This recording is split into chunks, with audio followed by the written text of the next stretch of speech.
tomorrow with Dr. Anthony Fauci's senior advisor, Dr. David Morens, set to testify. Dr. Morens accused of deliberately obstructing the subcommittee's investigation into the origins of COVID-19 to protect Dr. Fauci. The panel also claims Dr. Morens used his personal email to subvert federal record-keeping laws. Joining me now is House Oversight and Accountability Committee Chairman James Comer. Sir, great to see you. Thanks for being here.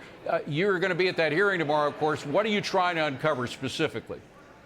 Well, we have evidence that would lead us to believe that Dr. Morens, at best, misled Congress during his transcribed interviews, and at worst, lied about his involvement and his knowledge with respect to EcoHealth Alliance and what American tax dollars were doing in funding gain-of-function research. We know that he was a senior advisor to Dr. Fauci. We know that so much of what Dr. Fauci has testified to Congress is proving to not be true.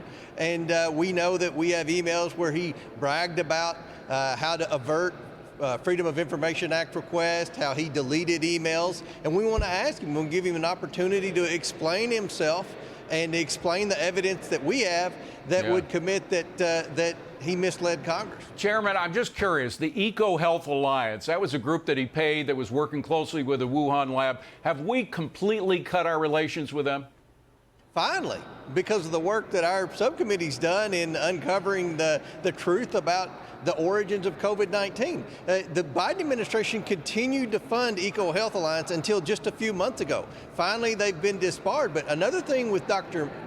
Morens that's coming tomorrow, he has said numerous times that Peter Daszak, the CEO of Health Alliance, was his best friend. Yeah. So there's a lot of conflicts of interest that our witness has tomorrow, and I think the American people are going to learn a lot more about not only the origins of COVID-19, but what our government knew and what our government tried to cover up about their knowledge of COVID-19. Chairman, last one. I want to switch to the Trump trial that we're seeing play out to the astonishment of many people that thought our system was unbiased, our legal system. It really represents what you've been trying to uncover in oversight about this two-tiered justice system. You only got about 30 seconds, but opine on that for us. Well, look, if you're not a part of the ruling class, if you're trying to go on the other side of the ruling class, then you're at risk of being subject to court. We've got a weaponized court. This is all being led by Merrick Garland and the Democrat National Committee. The American people are seeing this play out minute by minute during the Trump trial. This is wrong. That trial needs to end, and we need to get back to serious business because we've got to repair a broken Department of Justice. And really quick, one final question on voter IDs. 81% of Americans, according to the Pew poll, the Gallup poll had another one saying exactly the same thing. 81% of Americans want a photo voter ID before the election. Have you put anything on the table, anything on the floor demanding it before the election? Because I would love to know who would be against something that 81% of the people favor. We're trying to do that.